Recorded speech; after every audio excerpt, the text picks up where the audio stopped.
가나안 땅에서 이스라엘은 사사들을 세워서 나라를 다스리게 했고, 그 긴 시간이 지난 이후에 마지막 사사인 사무엘이 사울에게 기름을 부어 이스라엘 왕으로 세움으로 해서 통일 이스라엘 왕국이 시작이 되는 때가 주전 1030년이었습니다. 그리고 40년 동안 사울의 왕위가 끝나고 다윗이 그 왕위를 이어서 역시 40년 동안 아주 부강하고 번성하는 나라를 세웠습니다. 그리고 주전 970년 다윗이 70세가 되던 때 그 왕위를 아들 솔로몬에게 물려줍니다. 그리고 솔로몬에게 하신 말씀이 열왕기상 2장 1절부터 4절까지 이렇게 기록이 되어 있습니다. 내가 이제 세상 모든 사람들이 가는 길로 가게 되었다. 그러나 너는 강해지고 대장부가 되어야 한다. 그리고 내 하나님 여호와의 명령을 잘 지켜 그분의 길로 걷고 모세의 율법에 기록된 대로 여호와의 규례와 계명과 법도와 증거들에 대한 말씀을 지키라. 그러면 내가 무엇을 하든지 어디를 가든지 모든 일이 잘 될 것이다. 여호와께서 내게 하신 약속을 이루실 것이다. 내 자손들이 어떻게 살지 주의하고 내 앞에서 마음과 정성을 다해 신실하게 행하면 이스라엘의 왕위에 오를 사람이 내게서 끊어지지 아니하리라. 짧은 네 구절로 되어진 이 말씀이지만 이 말씀 안에는 사실 솔로몬이 왕으로서 이스라엘을 어떻게治理할 것인가에 대한 아주 기본적이고 중요한 말씀을 다 포함하고 있다고 말을 해도 과언이 아닐 것입니다. 바로 이때 솔로몬의 나이가 몇 살쯤 되었을까? 되게 이제 성경학자들에 따라서 12살에서 20세 미만이라고 그렇게 추정을 합니다. 어떤 사람은 12살 정도 되었다, 어떤 사람은 14살, 어떤 사람은 20살 미만이었다 이렇게 얘기를 하는데 정확하게 어느 것이 사실인지는 잘 모르지만 말씀을 드리면 12살에서 20살 그 사이였다라고 하는 것이 분명한 것 같습니다. 이 아들 솔로몬에게 왕위를 물려주면서 다윗이 그에게 한 말, 그건 한마디 요약을 하면 이것입니다. 너는 대장부처럼 강하라는 것입니다. 어떤 상황에서도 좌왕우왕하지 말고 하나님을 믿는 믿음을 가지고 하나님의 말씀을 따라 한 길로 가라고 하는 것입니다. 그게 대장부의 삶입니다. 여러분, 오늘 우리가 사는 이 세상 솔로몬의 시대도 그러했지만 그렇게 만만하거나 호락호락한 시대는 아니었습니다. 정말 우리 스스로가 대장부처럼 강해지지 아니하면 이 세상을 우리가 살아가기가 그렇게 쉽지 않다는 것을 우리는 누구나 다 느끼고 있습니다. 특별히 오늘 우리 대한민국을 살아가는 믿음의 사람들은 더욱 더 그렇습니다. 가짜 뉴스들이 얼마나 많이 돌아다니는지 참 안타깝습니다. 그 뉴스가 사실인지를 파악할 수 있는 방법도 없고 하여튼 그런 뉴스들을 계속 또 퍼나르고 하는 가운데 여러분, 백성들의 마음은 어떻습니까? 불안하고 분노하고 하여튼 마음의 평안을 잃어가고 있는 시대입니다.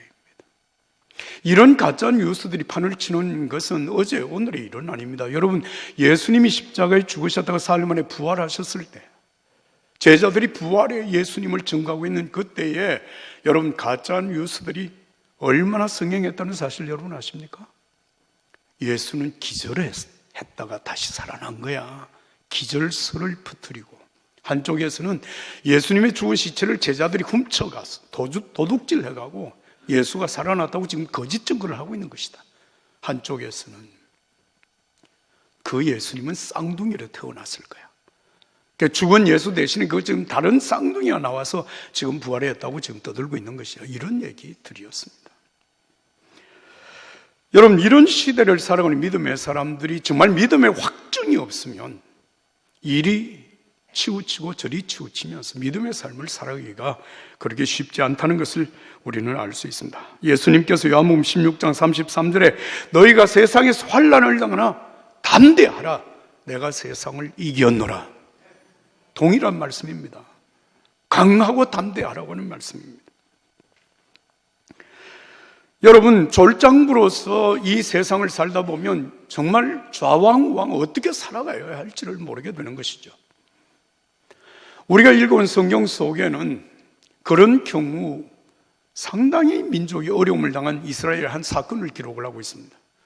출애굽을 해서 홍해를 건너고 광야를 들어와서 가데스 바네아라고 하는 곳에 이르렀을 때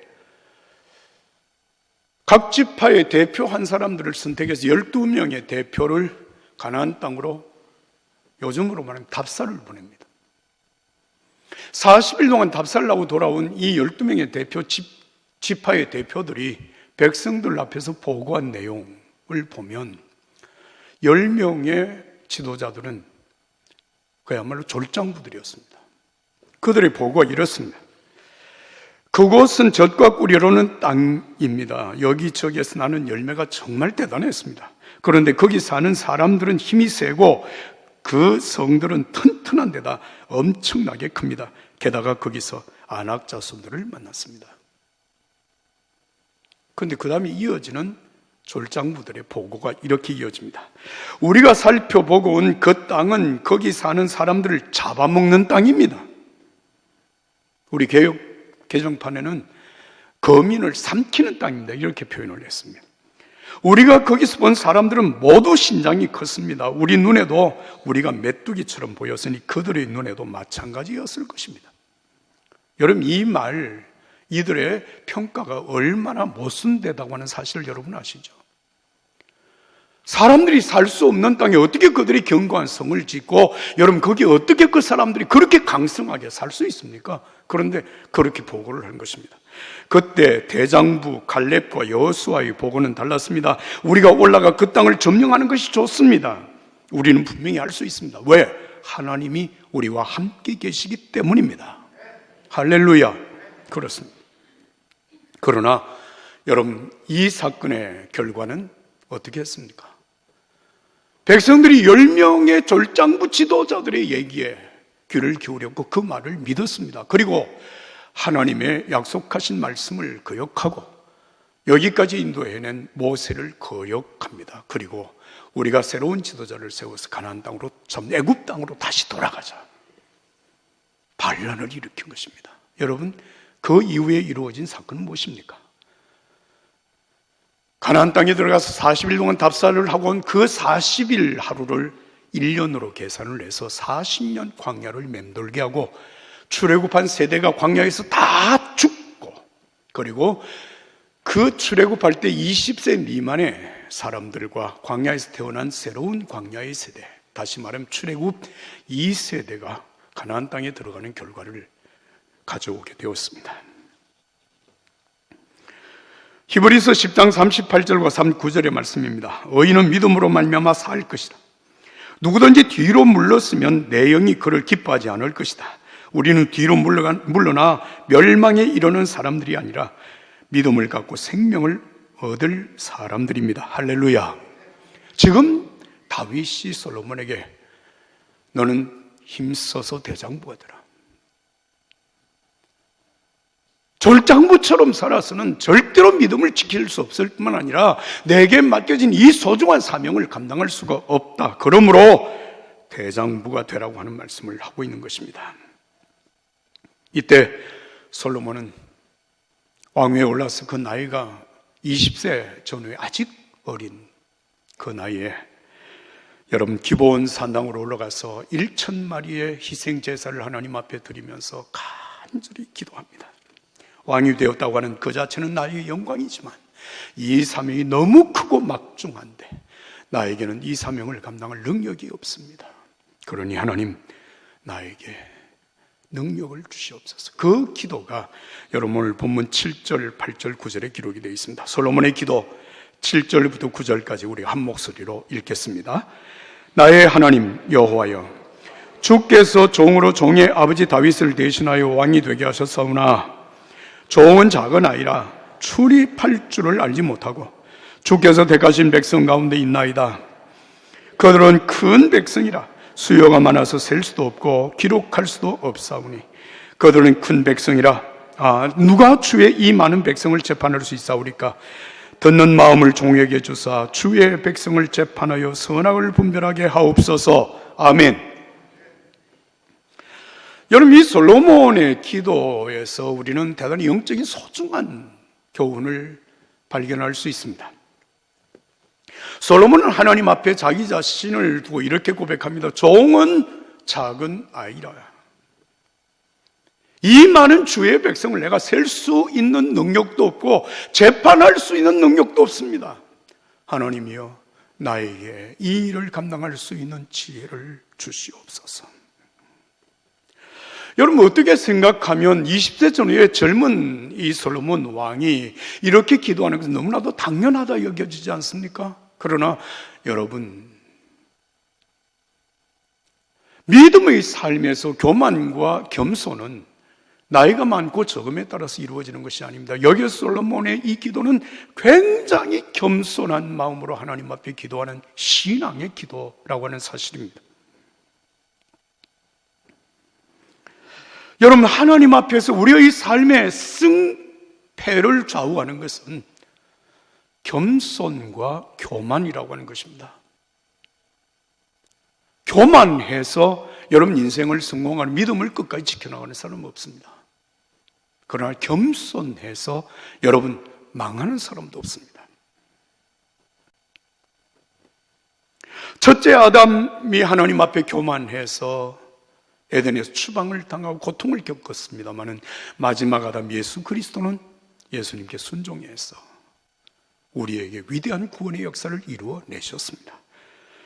여러분, 우리가 잘 아는 마태복음 4장 1절에서 11절의 말씀을 보면 예수님이 세례 요한에게 세례를 받으시고 메시아로 선포되고 난 이후에 성령에 이끌려 광야로 가서 40일 40야 금식하며 기도를 하신 내용이 기록이 되어 있습니다. 40일 40야 금식하며 기도하신 예수님에게 마귀가 찾아와서 시험을 하죠. 너 하나님의 아들 맞지? 이 돌로 떡을 만들어 먹어. 너 하나님의 아들로 메시아로 앞으로 살 것 아니야? 그러면 수많은 사람들이 지켜보는 가운데 성전 꼭대기에서 뛰어내려서 너의 능력을 보여줘. 그 두 가지 사실을 다 예수님이 거절하자 사단은 세 번째 제안을 하죠. 너 메시아로 살려면 세상의 영광과 권력이 필요해. 나에게 절하면 다 줄 거야. 여러분, 어떻게 생각하면 이 사단의 제안은 대단히 설득력 있는 제안입니다. 메시아로서 사람들을 구원하고 이 세상에 하나님의 나라를 세우려고 한다면 능력을 보여주어야 되지 않느냐는 겁니다. 능력을 가져야 되지 않느냐는 얘기입니다. 그런데 예수님은 이 세 가지 제안을 다 물리칩니다. 사탄아, 물러가라. 사탄을 물리칩니다. 예수님의 세상 구원의 방법은 세상적인 능력과 권능으로 행하신 것이 아니라 당신이 십자가의 죽으심으로 우리의 죄악을 대속해 주시고 여러분 인류 구원의 역사를 이루어내신 것입니다. 그야말로 놀라운 역설입니다. 역설입니다. 죽음이 부활을 가져왔고 부활이 우리에게 영원한 생명의 시작이 되게 하신 것입니다. 솔로몬은 스스로 모든 것을 처리할 수 있는 것처럼 교만하지 않았습니다. 오히려 하나님 앞에 겸손한 마음으로 엎드려 1,000마리의 희생의 제물을 드리며 하나님 앞에 기도하는 것입니다. 사랑하는 여러분, 이 중심에서 우러나오는 겸손한 자의 기도는 믿음의 표현입니다. 믿음의 표현입니다. 여러분, 솔로몬의 이 기도를 잘 보십시오. 종에게 듣는 마음을 주사 이 백성들을 올바르게 분별할 수 있게, 재판할 수 있게 하소서. 다스릴 수 있게 하소서. 한번 따라서 합시다. 듣는 마음. 이게 보통 경청하는 마음이라고 우리가 그렇게 합니다. 경청하는 마음. 여러분, 지혜가 어디에서 오는가라고 하는 것을 이 솔로몬의 기도는 우리에게 가르쳐 줍니다. 경청하는 마음, 겸손히 듣는 마음입니다. 여러분, 마음이 완악하거나 교만하거나 조급한 사람은 절대로 듣지 못합니다. 사람들이 얘기하면 성급하게 말을 끊거나 끝까지 말을 듣지 못합니다. 그리고 자기의 주장을 얘기합니다. 굉장히 힘있고 설득력이 있는 것 같지만 결국 그것은 승리의 길은 아닙니다. 지혜로운 마음은 성급한 자에게서는 찾을 수 없습니다. 듣는 마음, 인내하는 마음, 겸손히 듣는 마음입니다. 이 마음으로 하나님, 백성들의 형편을 잘 듣고 지혜롭게 백성들을 섬길 수 있게 해달라고 하는 이 기도, 솔로몬의 기도입니다. 이 본문에서 가장 중요한 것은 이렇게 기도하는 솔로몬의 기도에 대하여서 하나님이 어떻게 반응하셨느냐라고 하는 것입니다. 여러분, 하나님께서 솔로몬의 기도에 대해서 응답하신 내용, 오늘 본문 10절부터 13절까지의 말씀입니다. 한번 같이 읽습니다. 10절부터 13절을 다 같이 읽습니다. 솔로몬이 이것을 구하며 그 말씀이 주의 마음에 든지라. 이에 하나님이 그에게 이르시되 내가 이것을 구하도다. 자기를 위하여 장수하기를 구하지 아니하며 부도 구하지 아니하며 자기 원수의 생명을 멸하기도 구하지 아니하고 오직 송사를 듣고 분별하는 지혜를 구하였으니 내가 내 말대로 하여 내게 지혜롭고 총명한 마음을 주노니 내 앞에도 너와 같은 자가 없었거니와 내 뒤에도 너와 같은 자가 일어남이 없으리라. 내가 구하지 아니한 부와 영광도 내게 주노니 내 평생의 왕들 중에 너와 같은 자가 없을 것이라. 할렐루야, 할렐루야. 여러분, 하나님께서 우리의 기도를 어떻게 들으시고 어떻게 응답하시느냐라고 하는 것, 여러분, 오늘 이 사실은 우리에게 대단히 중요한 영적인 교훈입니다. 하나님은 우리의 외모를 보지 않으시고 중심을 보신다고 하는 사실을 우리는 이미 성경을 통해서 배워왔습니다. 우리가 무슨 기도를 어떻게, 왜 그 기도를 드리는가, 이게 중요하다는 말씀입니다. 솔로몬은 하나님 앞에 그렇게 1,000마리의 짐승의 희생제물을 드리면서 기도할 때 하나님이여 내 권력을 강화시켜달라고 기도하지 아니하고 오래 살게 해달라고도 부하게 해달라고도 기도하지 아니하고 나라를 더 부강하게 해달라고 기도하지 않아요. 싸울 때마다 모든 전쟁에 승리하게 해달라고도 기도하지 아니하고 하나님, 듣는 마음을 내게 주십시오. 정말 저에게 지혜를 주십시오. 하나님이 내게 맡기신 이 소중한 사명을 감당할 수 있게 하여 주시옵소서. 온 백성들이 평안한 가운데 살 수 있는 지혜를 제게 주시고 이 나라가 하나님의 도우심 가운데 견고하게 서게 해달라고 하는 기도.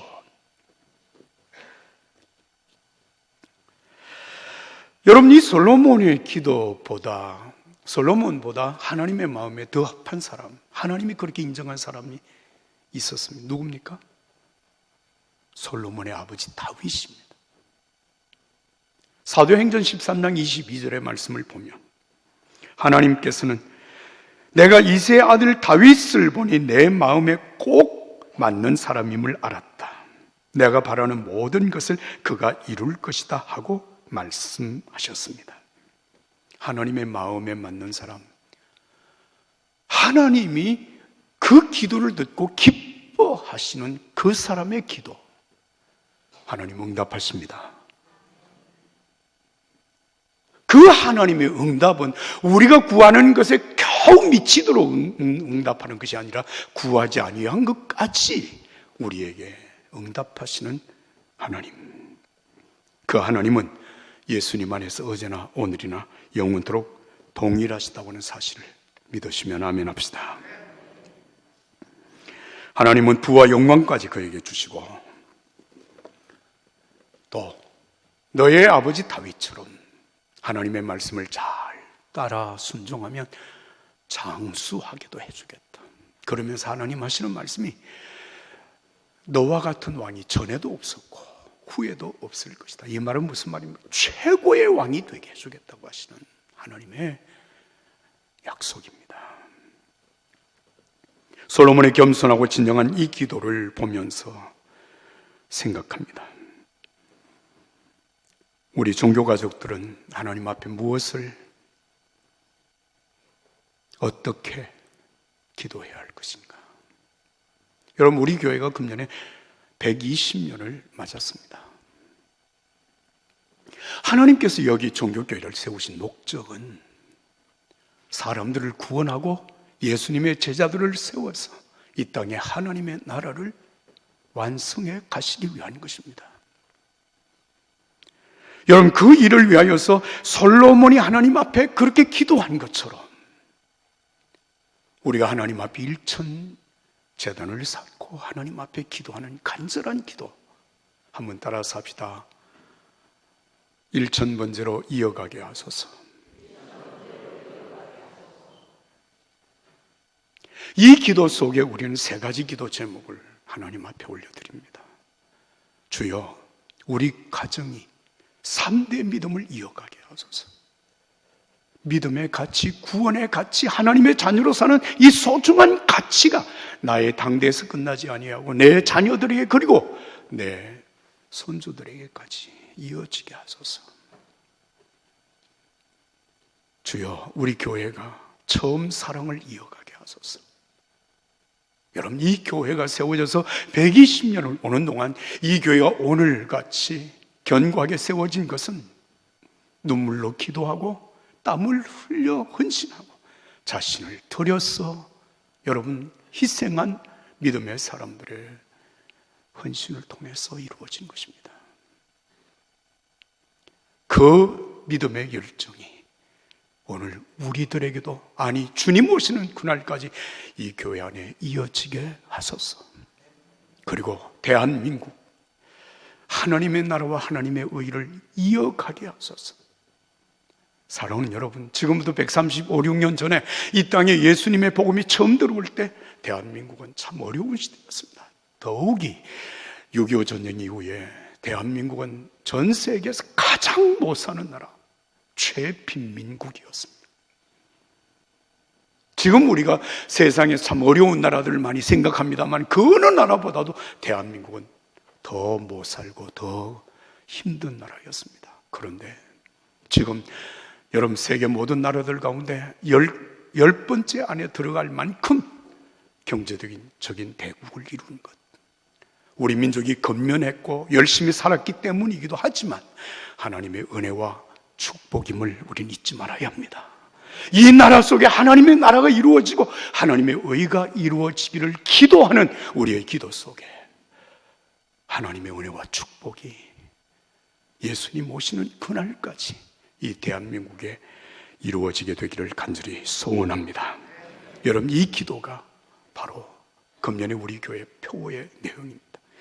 제가 여러분들에게 묻겠습니다. 여러분, 하나님을 믿으십니까? 역사와 인간의 개개인의 생사 화복을 주관하시는 분이 하나님이심을 믿으십니까?